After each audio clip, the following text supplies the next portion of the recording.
Neticami, vai ne? 30. diena. It kā sākumā likās, ka milzīgs laika strēķis, bet tas viss ir aizskrējis tā kā Rozenštrauka dziesmās tirnas vienkārši. Čiks un viss, un mēnesis ir noslēdzies.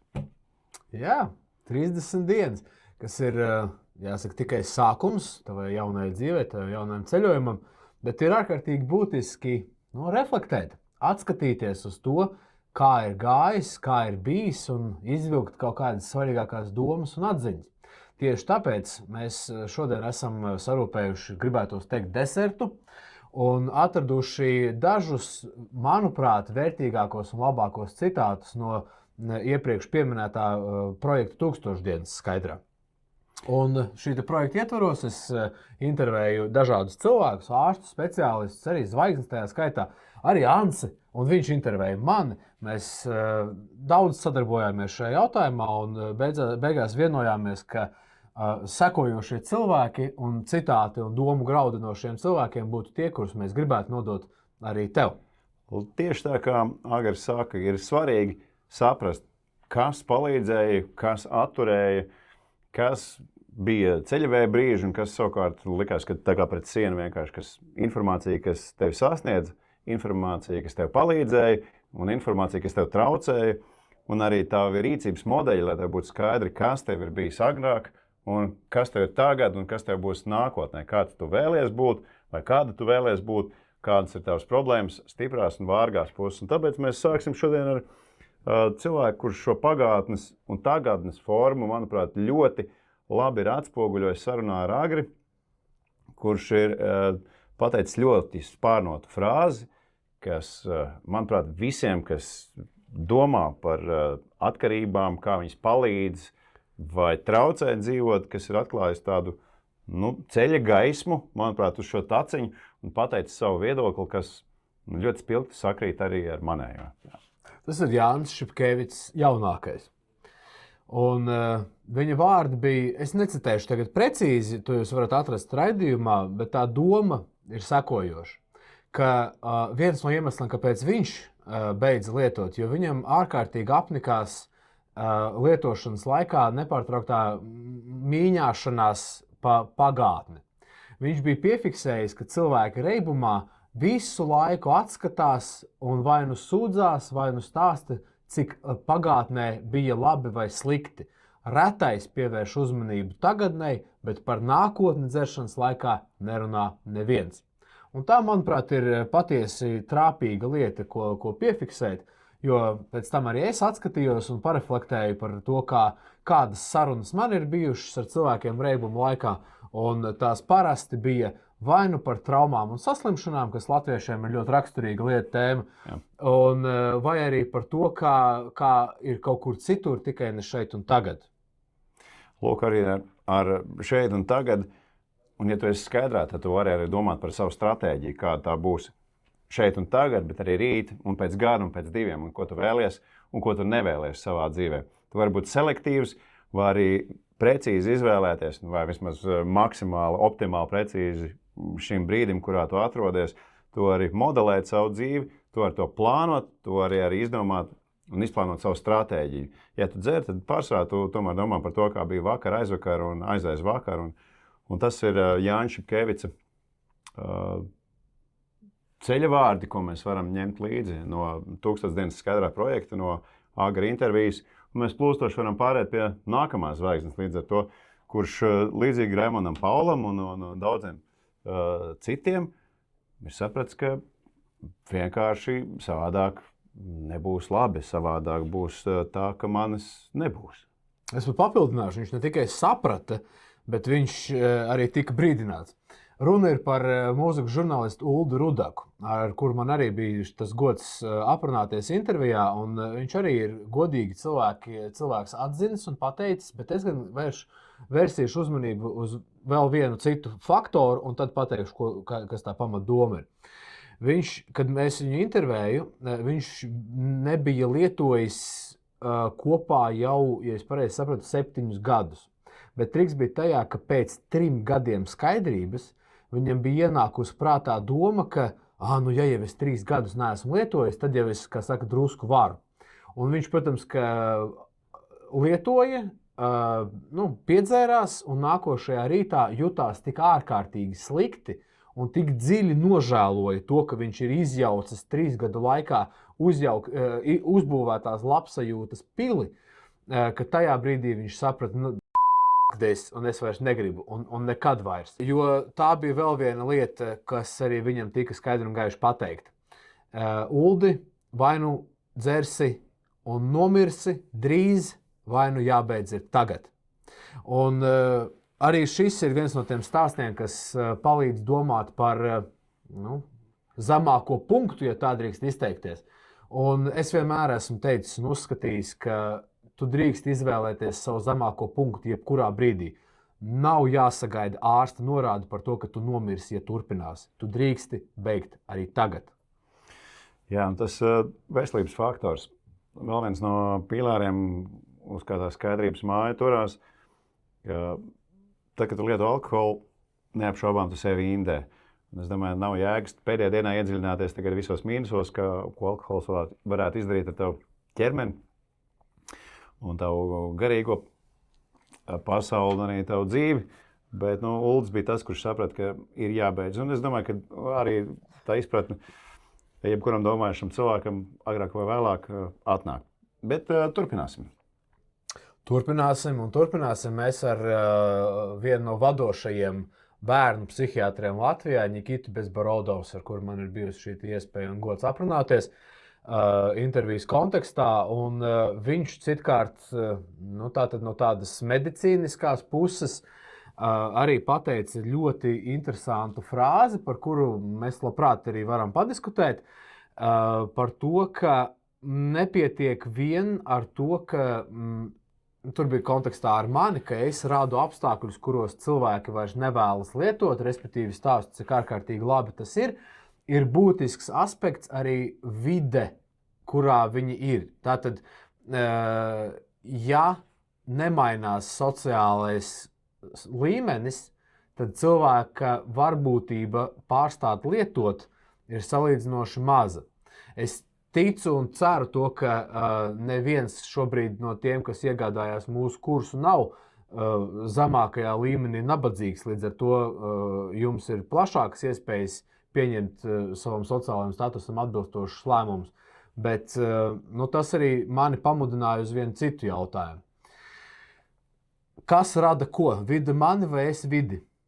Un es vienkārši atceros, ka arī es nācu no caurmērā vidējas sociāli pieņemamas vides, kurā lietošana bija pieņemama, izglītība bija augsta, un viss it kā likās, kā grāmatā ierakstīts un kā ir jābūt.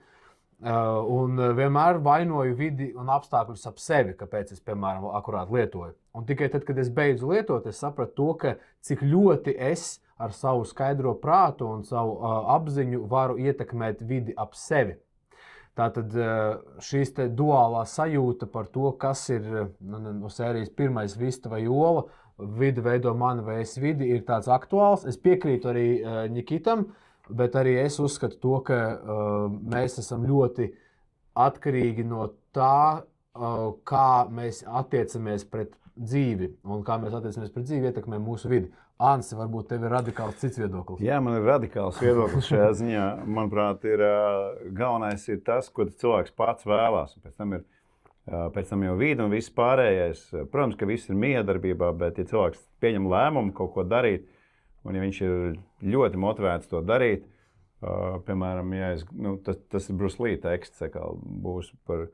Ja kāds ir nolēmis tev nokost degunu, un tas ir viņa galvenais dzīves mērķis, tad visticamāk viņš nokodīs tev to degunu agrāk vai vēlāk. Bet es uzskatu, ka tiešām nevajag nolikt un novelt savu atbildību uz vidi vai uz citiem cilvēkiem, vai uz mani tāda kompānija, es esmu tādā vidē piedzimis, vai es tādā vidē dzīvoju, vai tāds ir mans darbs, tāda ir mana apkārtne. Svarīgs ir, tomēr, man liekas, paša cilvēka lēmums. Galējā versijā var mainīt arī savu valsti, kurā tu dzīvo, vai ir cilvēki, kas dzimumu maina pat. Viss ir iespējams. Ja gadījumā tu vēlies mainīties, tad, man liekas, tā cilvēka paša vēlme mainīties ir spēcīgāka par vidi. Protams, ka vide Tas ir viens no būtiskākajiem elementiem, jo mainot vidi, tu katru reizi sev atgādini, ka kaut kas nopietns ir mainījies tavā biogrāfijā, tu esi pieņems jaunus lēmumus un tiek veidoti jauni nervu ceļi, jauni lēmumu pieņemšanas arhitektūras veidi. Un, vide ir svarīga, bet, manuprāt, pats svarīgākais ir tas, kas tur. Un papildinot to, ka tajā brīdī, kad tas, kas ir šeit, tas neizbēgami izmainīs arī to vidi, kurā jūs būsiet. Tātad, cik gaišas domas, tik gaiša dzīve. Un par gaišām domām man bija arī lieliski iespēja aprunāties arī ar režisoru Viesturu Meikšānu, kurš citu starpā akurāt aizraujas arī ar dažādām garīgajām praksēm, arī meditācijām. Un, tātad mēs runājam par domu kaut cik necik kontrolēšanu un strādāšanu ar savu apzinātību. Un viņa viena no spārnotajām frāzēm bija tāda, uz kuru viņš konkrēti un skaidri norādīja to, ka alkohols un jebkāda veida meditācijas ir vienkārši nesavietojami procesi. Un skaidrojums tam ir ārkārtīgi vienkāršs. Alkohols un alkohola lietošana ir zemes frekvences darbība, kamēr meditācijas ir augstas frekvences darbība. Un viņi vienkārši nav savietojami. Un es arī no personiskās pieredzes varu apliecināt to, ka laikā, kad es sāku šo savu dzīves pāreju, es arī centos meditēt, un tad vēl piekdienās vēl arī pats arī iedzēru, un es sapratu to, ka pēc katras iedzeršanas puslīdz relatīvi kvalitatīva meditācija man sāka sanākt tikai attiecīgi otrdienā vai trešdienā. Līdz ar to tas process ir patiešām ļoti smags, un viņš baigi velk uz leju. Tas ir līdzīgais sportā arī. Īstenībā pilnīgi visās dzīves kvalitātēs dzeršana nodara kaut kādu čakaru tev rada. Par meditāciju runājot, protams, ka ja tu, teiksim, meditē un ja tu vari sasniegt tikai vienkārši ir meditētāji, kas ir paralēli mēģinājuši lietot alkoholu un aprakstījuši. Tad ir tā pati problēma, kas ir sportojot, spēlējot mūzikas instrumentu, rakstot vai vienalga ko darīt. Jo nav nodrošināms viens un tāds pats fons, ka tu iedzer tikai tik, lai teiksim, strādā. Tas viss ir ļoti nekontrolējams alkohola lietošanā. Nekā tu nebūsi tieši tik sašmigojies, lai tev būtu kvalitatīvs jebkāds process. Tāpēc, meditācijā, ja ceļš, ja tu meditē katru dienu būtu pālī, tāpēc, lai būtu, teiksim, laba meditācija, un viņa nekad arī nebūs labi. Tā kā es pilnībā piekrītu Meikšāna kungam. Ir tas arī tenisā, vai arī svaru cilāšanā, vai es nezinu, arī automašīnas vadīšanai diez cik tāds palīdzošs faktors nav no alkohola. Bet ejam tālāk, lai mēs tā kā neizvelkam galīgi mūžīgo. Jā. Kas attiecās uz to ietekmi, diezgan skaidrs saprotams, ka mums ir grūti strādāt ar galvu, ja galva ir miglātīta un alkohols to ir ietekmējis. Tad, protams, ka ne autovadīšana, ne meditācija, ne svarcelšana, nekas, jo prāts ir ietekmēts. Un par prāta ietekmēšanu alkohola puses vislabāk un visdetalizētāk man pastāstīja viena no pirmajām sarunām ar speciālistiem, kas bija. Tas ir mūsu Latvijas narkoloģijas tēvs Jānis Strasdiņš, kuram ir, protams, ka tie, kas zina, tie zina un varēs atrast ārkārtīgi daudz vērtīgas lietas un atziņas no viņa puses. Bet tā viena galvenā lieta, ko es gribu atzīmēt no viņa vārdiem, ir ļoti īsi un lakoniski. Viss sākas tajā pirmajā glāzītē. Un padomājiet dziļi par šo, jo viss, kā jūs dzērāt, sākās tajā pirmajā glāzītē. Un, ja nedod Dievs, atsāksiet, arī tad viss sāksies tajā pirmajā glāzītē. Un atkal viss būs no jauna. Tāpēc nevajag domāt, ka es nekad vairāk vispār neko nedzeršu. Es vienkārši nedzeršu to vienu glāzi. Un tā ir ļoti svētīga lieta. Jā, ļoti līdzīgi kā ar sociālajiem medijiem ir tā frāze, ka tas esi tu pret vairāku miljonu, miljārdu vērtu industriju, kas cīnās par tavu uzmanību.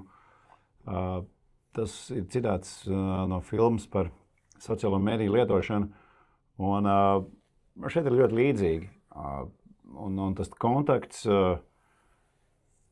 tev ir atkarīgs no tā, vai tu to kontaktu, vai tu izdari to kontaktu vai nē, vai tu lieto šos 50 vai 100 gramus, vai tu sāc to darīt vai nē. Un tā robeža šķirtne ir tas, ka tu to izvēlies nedarīt šodien. Nekas vairāk nav vajadzīgs. Un šīs pozitīvās notas mēs par Jānu Strāzdiņu varam arī noslēgt. Kā vienīgi es gribētu teikt to, ka tas ir cilvēks, kurš, man liekas, Latvijā ir izdarījis visvairāk, lai cilvēki saglabātu skaidro saprātu un izdarītu pozitīvus lēmumus. Man liekas, tas ir Latvijas cilvēks, kurš ir vismazāk novērtēts, kurš ir palīdzējis Latvijai būt skaidrā. Drīkst vēl vienu. Protams, es domāju, mums ir. Man vienāds prātā vēl viens cilvēks, kas, tāpēc, ka tu pieminēji to miljonu industriju, kuram uzmanību pievērst tavu uzmanību, ja? Industrija, ir vēl viena forša intervija ar Ingaru Viļumu. Varbūt jūs zinat, ir Latvijā tāds neliels ansamblis, saucās Prāta vētra. No Jelgavas. No Jelgavas puiši kaut kādi. Viņiem, man liekas, nesen arī bija koncerta tūri. Ingars arī bija uz skatuves. Un es viņam vienā momentā intervijas laikā pajautāju godīgi jautājumu, kas arī man kā publiskai personai ir patiešām tāds satraucošs.